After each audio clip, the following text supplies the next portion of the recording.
오늘 하나님 주시는 말씀은 시편 39편 1절부터 7절입니다.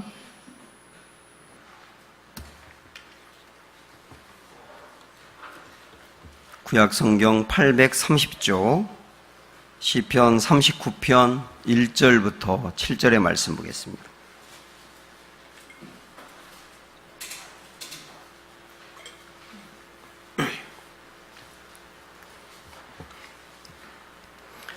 내가 말하기를 나의 행위를 조심하여 내 혀로 범죄하지 아니하리니 악인이 내 앞에 있을 때에 내가 내 입에 재갈을 먹이리라 하였도다.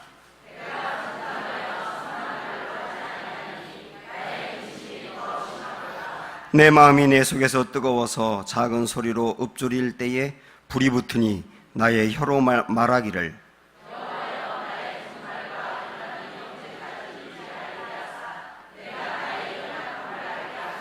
주께서 나의 날을 한 병 길이만큼 되게 하심에 나의 일생이 주 앞에는 없는 것 같사오니 사람은 그가 든든히 서 있는 때에도 진실로 모두가 허사뿐이니이다. 셀라.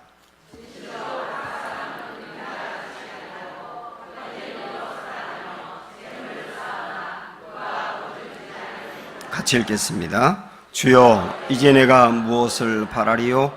나의 소망은 주께 있나이다. 아멘. 주위 분들과 서로 사랑의 인사를 나누겠습니다. 사랑합니다. 축복합니다.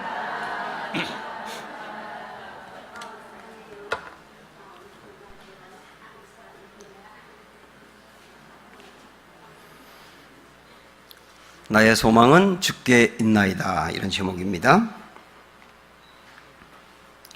저는 지난주에 그 보도를 통해서 두 분의 그 자살에 대하여 깊은 고민을 하게 됐습니다.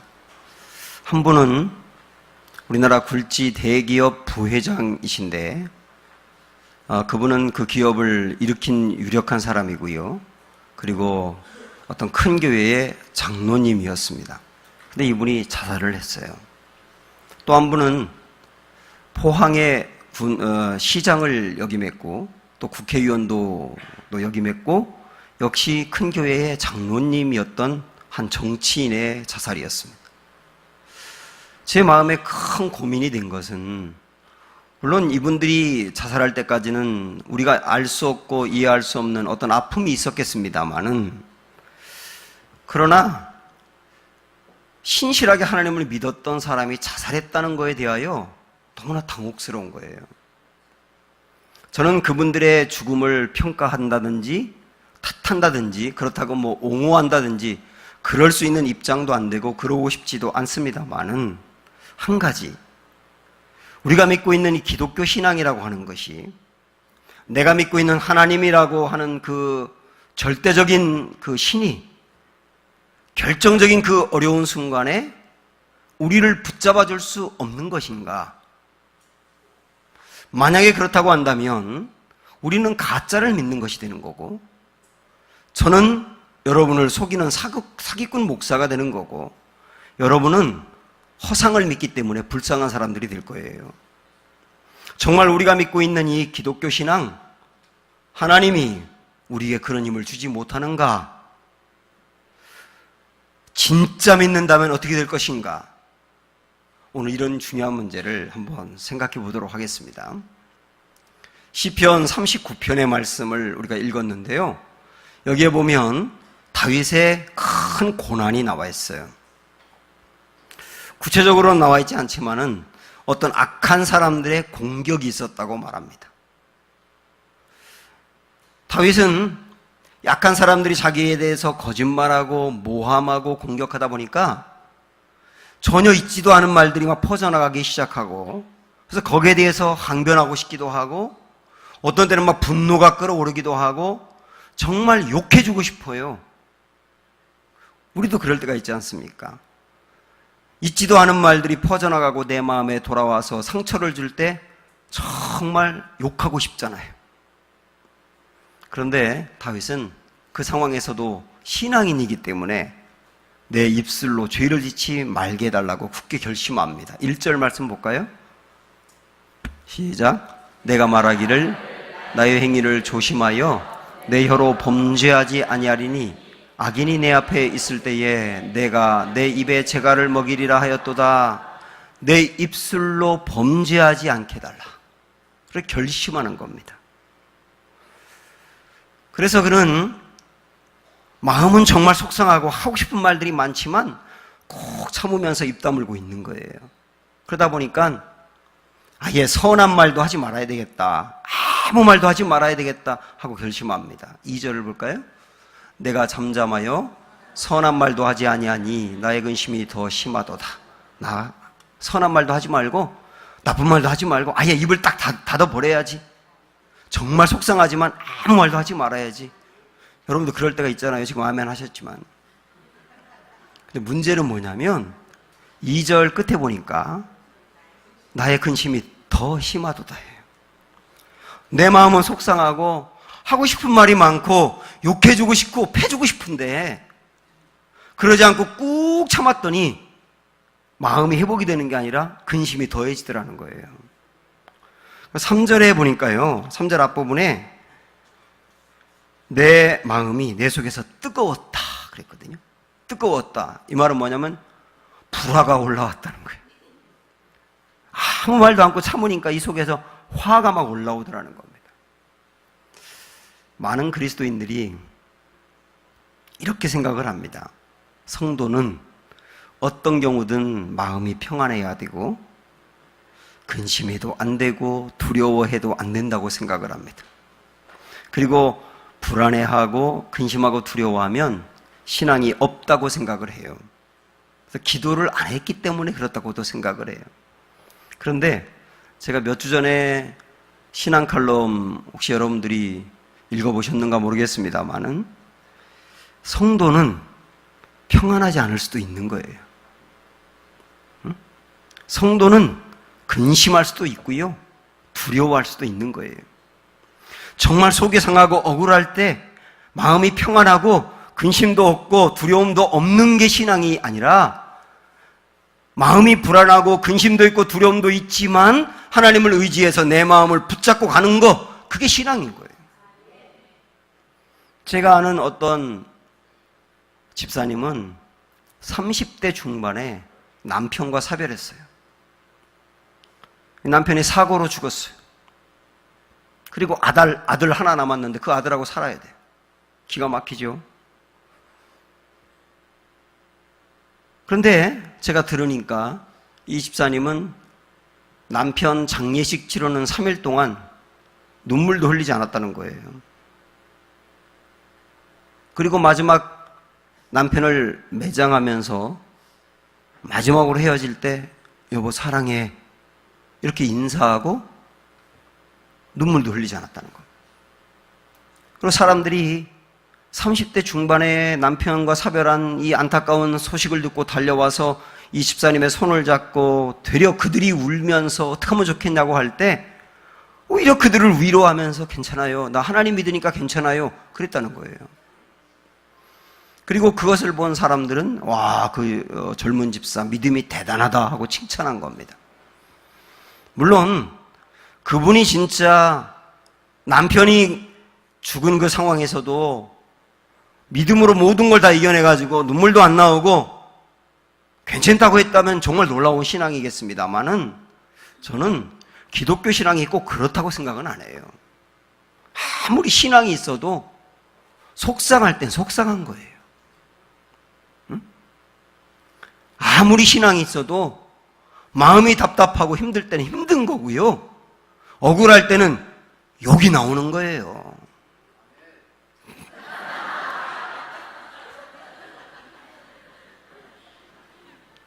전 그게 오히려 신앙인이지만 어쩔 수가 없다. 우리가 너무 완벽주의에 빠질 필요는 없습니다. 하나님이 원하는 것은 완벽주의가 아니고 솔직함이거든요. 내 감정까지도 솔직하게 하나님께 내어놓고 그냥 아무 말도 하지 않고 꾹 참는 게 아니라 하나님 앞에 모든 걸 다 토하고 감정까지 토하고 그러는 걸 하나님이 더 원하세요. 그리고 그게 오히려 내 속상한 것을 치유하는 데 한결 도움이 됩니다. 그래서 다윗은요, 아무 말도 하지 않고 꾹 참을 때는 내 마음에 근심이 심했다고 그랬잖아요. 그리고 우라가 솟구쳐 올랐다고 그랬잖아요. 그래서 3절에 보면 이렇게 하잖아요. 내 마음이 내 속에서 뜨거워서 그 다음 어떻게 합니까? 작은 소리로 읊조릴 때, 아무 말도 하지 않는 것이 아니라 속상한 것을 이야기할 때 불이 붙으니 나의 혀로 말하기를 하면서 혀로 뭔가를 말했다는 거예요. 근데 오늘 말씀을 쭉 읽어보면 그 다음부터 이렇게 다윗이 회복이 시작이 되는 거예요. 그러므로 사랑하는 여러분, 힘들 때는 이 속에 있는 걸 다 토하세요. 하나님께도 토하고 사람들에게도 토하고, 그게 오히려 이겨내는 데 도움이 됩니다. 다윗은 정말 욕이 나올 정도로 막 누군가에게 저주를 퍼붓고 싶을 정도로 그 고난을 당하고 있거든요. 근데 이 고난을 당할 때 굉장히 중요한 것을 깨달아요. 그게 뭐냐면 인생이 참 허무하다 하는 것을 깨닫습니다. 인생이 허무하다는 것을 깨닫는 것은 굉장히 중요합니다. 물론 우리가 모든 게 잘 풀리고 잘 나갈 때도 인생이 허무하다는 것을 깨달을 수가 있습니다만은 무엇보다도 고난 가운데 깨달을 수 있어요. 그래서 그는 인생이 허무하다는 것을 4가지 표현으로 하고 있는데 우리가 간략간략하게 한번 보겠습니다. 첫 번째, 먼저 4절에 보면 나의 종말과 연한은 언제인가 라고 표현합니다. 4절 읽어보세요. 시작. 여호와여, 나의 종말과 연한은 언제까지인지 알게 하사 내가 나의 연약함을 알게 하소서. 종말이라고 하는 것은 내 죽음을 말하고 연한이라고 하는 것은 내 죽음이 언제 올까예요. 그는 모든 일이 잘 풀릴 때는 몰랐는데 고난을 당하고 나니까 죽음을 생각하는 거예요. 자살을 생각하는 것은 아닙니다만은 내가 죽을 수 있겠구나. 근데 그 죽음이 언제 올까? 다시 말하면 순식간에 내게 죽음이 올 수도 있는데 인생이라는 게 순식간에 갈 수도 있는 거구나 하고 인생을 생각하며 이거 순식간에 갈 수도 있는 인생이니 허무하구나라고 깨달은 거예요. 그 다음에 5절 앞부분에 보면 내 인생의 길이가 한 뼘밖에 안 된다고 말하고 있거든요. 5절 앞부분 보세요. 주께서 나의 날을 얼마큼요? 한 뼘 길이만큼 되게 하심에 나의 일생이 주 앞에는 없는 것 같사오니. 우리는 이게 한 뼘이지 않습니까? 근데 이스라엘 백성들은 요 4마디를 한 뼘이라고 생각을 해요. 4마디. 한 마디, 손가락 하나, 둘, 셋, 4개. 어떤 사람들은 3개가 이미 갖고 하나밖에 안 남았어요. 인생이, 내 목숨이 한 뼘 길이밖에 안 된다는 말은 너무나 짧다는 거예요. 어떤 분은 90을 넘어서 살기도 하고 어떤 분은 60이 안 돼서 가기도 하지만 우리가 볼 때는 큰 차이가 있을지 몰라도 영원하신 하나님이 볼 때는 아무것도 아니라는 거예요. 순식간에 지나가는 거다. 그렇게 생각하니까 이 인생이라는 게 허무하네 생각이 드는 거예요. 세 번째 5절 뒷부분에 보면 허사라고 하는 말이 나오거든요. 자, 읽어봅니다. 사람은 그가 든든히 서 있는 때에도 진실로 모두가 허사뿐이니이다 셀라. 허사라고 하는 말은 훅 하고 불면 사라져버리는 입김과 같은 겁니다. 뭔가 내가 대단한 것을 가지고 있는 것 같았는데 그 대단한 것 같은 것도 그냥 훅 하고 날아갈 수 있는 게 인생이라는 거예요. 여기 앞에 보면 사람은 그가 든든히 서 있는 때에도 이랬잖아요. 든든히 서 있는 때에도 라고 하는 말은 그 사람이 아주 잘 나가는 전성기 때를 말합니다. 전성기 때 그가 많은 걸 얻고 이루고 올라가고 취하고 그런데 그 모든 것도 다 가진 것 같지만 훅 하면 날아가 버릴 수 있는 허사와 같은 거라는 거예요. 솔로몬이 여러분 얼마나 부자였는지 아세요? 솔로몬이 가지고 있는 돈은 오늘날로 환산하면 120조였습니다. 1조도 없으면서 놀라지도 않는 여러분들. 빌 게이츠가 90조래요. 90조. 근데 120조를 가지고 있었다니까요. 그가 먹는 그릇과 마시는 그릇은 금으로 돼 있었고, 그가 앉는 보좌는 코끼리 상아로 돼 있었고, 얼마나 지혜가 많은지 사람들이 솔로몬에게 와서 지혜를 본 다음에 혀를 내두를 정도였고, 나라는 아주 안정이 돼 있고 전쟁은 전혀 일어나지 않으며 백성들은 태평성대를 누렸고요. 그는 처와 첩을 무려 1000명이나 두면서 쾌락을 즐기고 살았어요. 그래서 그는 가질 만큼 다 갖고 얻을 만큼 다 얻고 누릴 만큼 다 누리고 났는데, 그가 전도서 1장에서 하는 말은 헛되고 헛되며 헛되고 헛되니 모든 것이 헛되도다예요. 그것을 다른 말로 말하면 후 하면 사라져가는 허사라는 겁니다. 인생이 험하다, 그 얘기죠. 오늘 말씀에 보면 인생이 허무하다는 것을 6절에서는 그림자 같다고 말하거든요. 자, 6절에 있는 말씀 읽어봅니다. 진실로 각 사람은 뭐 같다고요? 그림자같이 다니고 헛된 일로 소란하며 재물을 쌓으나 누가 거둘는지 알지 못하나이다. 그림자 같다 그랬어요. 그림자 같다는 말은 잡힐 듯 잡힐 듯 하는데 안 잡히는 걸 말합니다. 야, 내가 그것만 이루면 행복하겠지?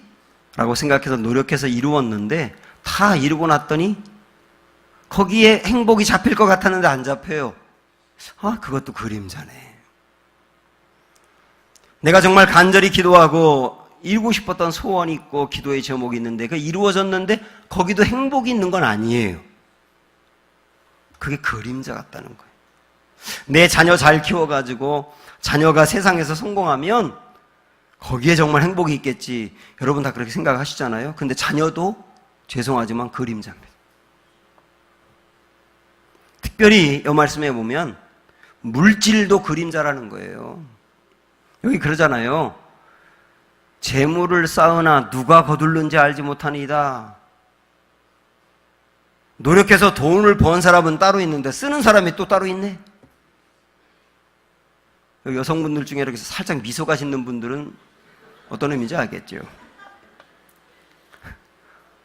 버는 사람 따로 있고 쓰는 사람 따로 있어. 이 물질이라고 하는 게 우리에게는 최고로 행복의 조건이잖아요. 솔직히 말씀드리면. 그래서 이 물질이 정말 중요합니다. 성경에서도요, 물질에 대한 구절이 신구약 합치면 2300구절이나 나와요. 그리고 우리 예수님이 비유로 말씀하신 게 38가지인데 38가지 비유 중에 물질과 관련된 비유가 16가지예요. 그만큼 우리 주님도 물질을 굉장히 중요하게 여기셨어요. 그런데 문제는 뭐냐면 이 중요한 물질이 물질로 끝나는 게 아니라 영적인 영역까지 갑니다. 그게 무슨 말이냐면 하나님과 견주어서 그 영향력과 힘이 하나님 정도의 위치에 올라갈 수 있는 게 물질이라는 거예요.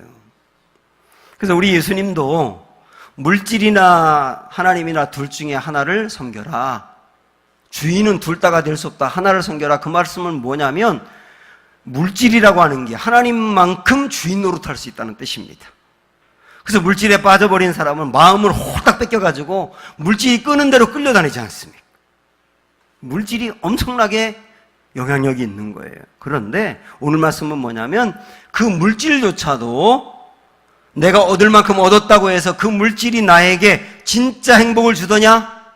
아니라는. 그 물질도 뭐라고요? 그림자 같다는 거예요. 야, 그거 얻으면 된 것 같았는데 거기에도 행복이 없더라는 거예요. 이게 오늘 말씀이에요, 여러분. 그래서 이 네 가지, 야, 우리의 인생은 순식간에 죽음이 올 수도 있구나. 내 인생은 한 뼘 길이만큼 짧을 수 있겠구나. 그리고 내가 얻으려고 하고 그것만 가지면 좋겠다고 생각하는 것도 허사고 그림자일 수 있겠구나. 그래서 다윗이 깨달은 건 뭐냐면 인생이라는 게 허무한 거구나. 5절 끝에 보면은 셀라라고 하는 말이 나와 있거든요. 여러분 셀라 시편에 읽어보면 가끔 나오죠. 이 셀라라고 하는 말이 뭐냐면 아주 쉽게 말씀드리면 잠깐 쉬었다가 그 뜻이에요. 원래 시편은 노래입니다. 시편을 가지고 사람들이 그때 당시에 노래를 했던 건데, 노래를 하다가 셀라라고 하는 데가 나오면 노래를 멈추고 쉬었다가 조금 있다 다시 불렀다는 거예요. 왜 쉬었다가 쓸까요? 중요하니까 생각해 보라는 거예요. 그래서 우리는 이 시간에 5절에 있는 말씀을 한번 읽어보고 셀라 하는데 읽은 다음에 쉬었다 가겠습니다. 5절 보세요. 시작.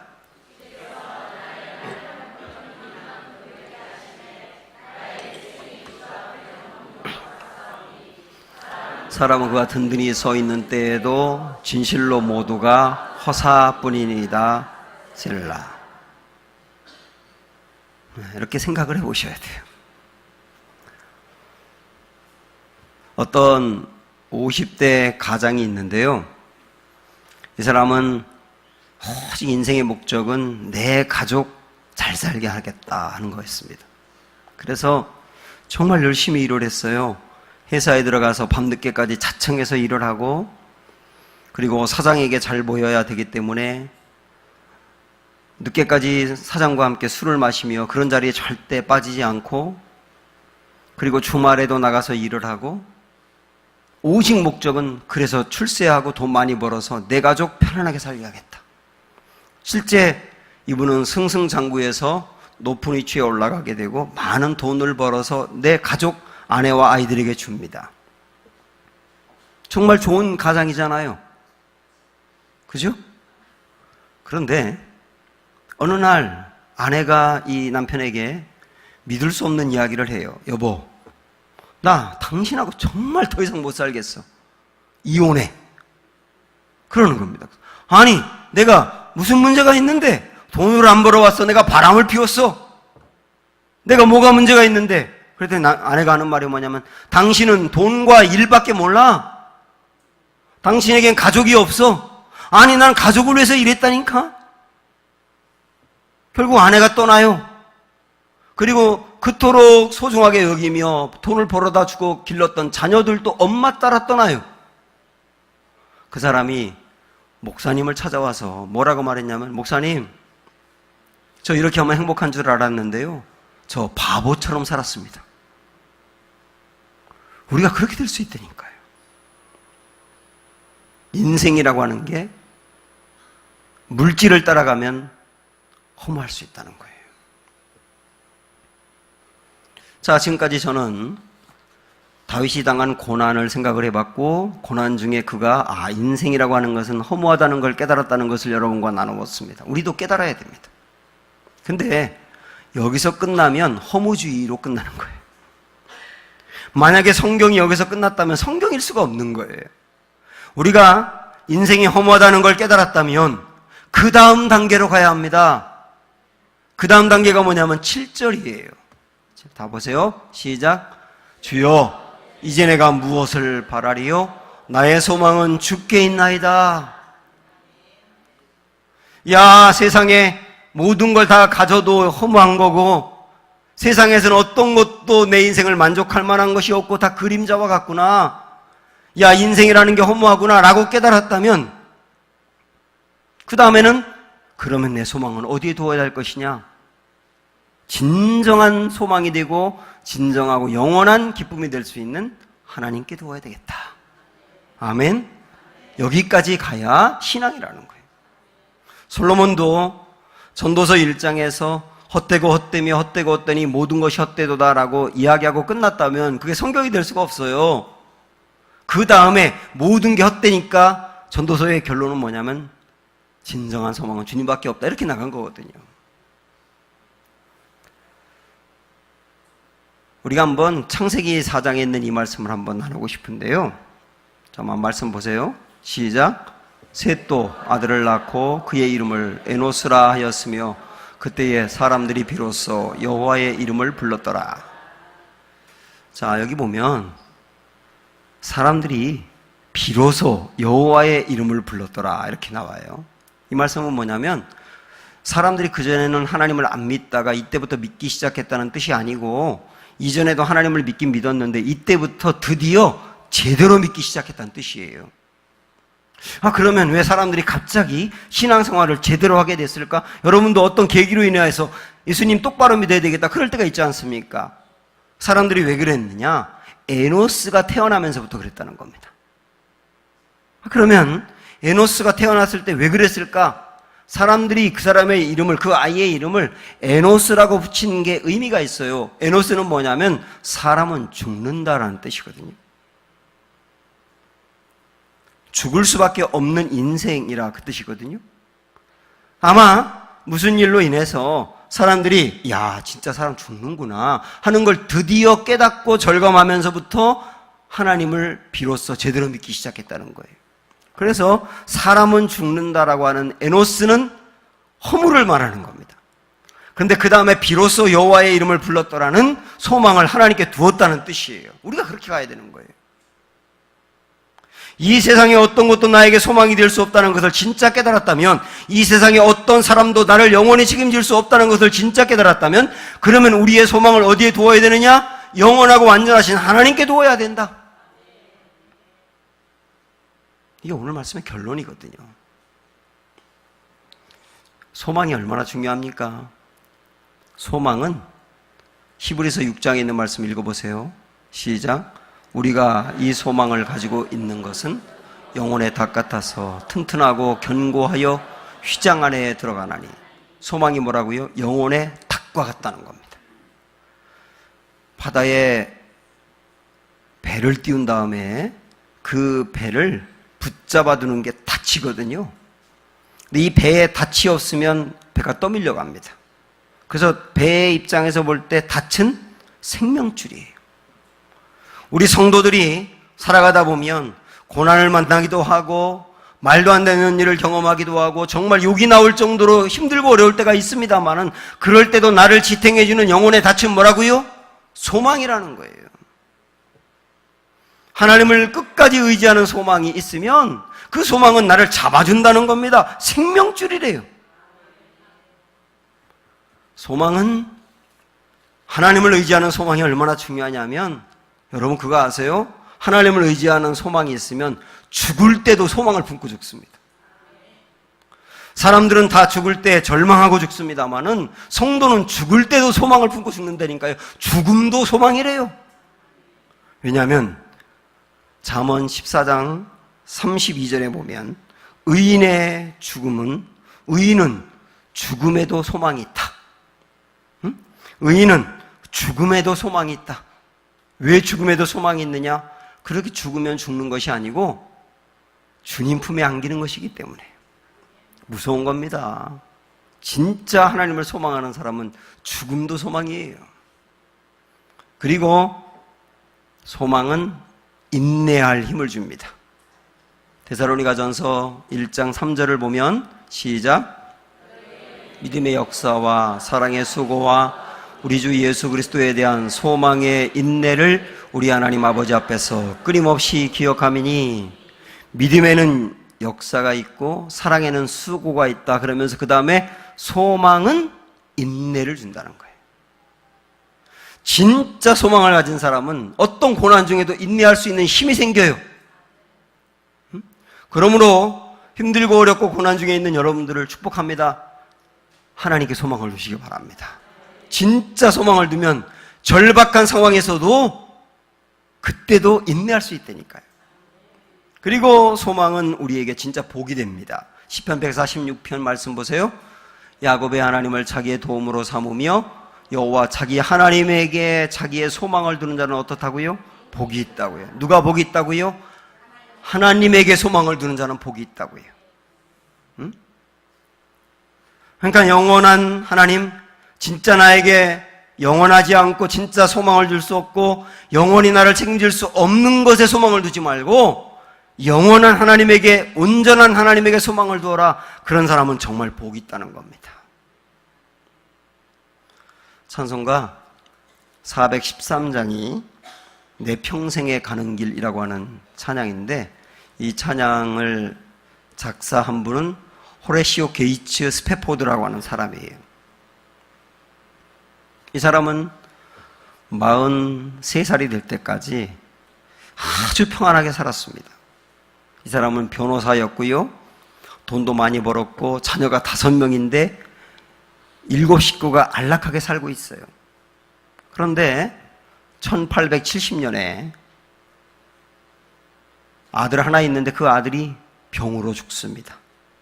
그러면서 이 사람은 이 시대에 욥이라고 할 만큼 엄청난 고난을 당하기 시작합니다.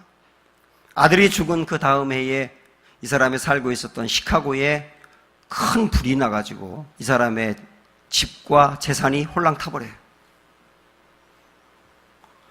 이 사람은 너무나 힘들고 어려워서 우리 한번 유럽에 여행 갔다 와가지고 다시 마음을 잡자 그렇게 생각을 하고 영국 여행을 가기로 결정합니다.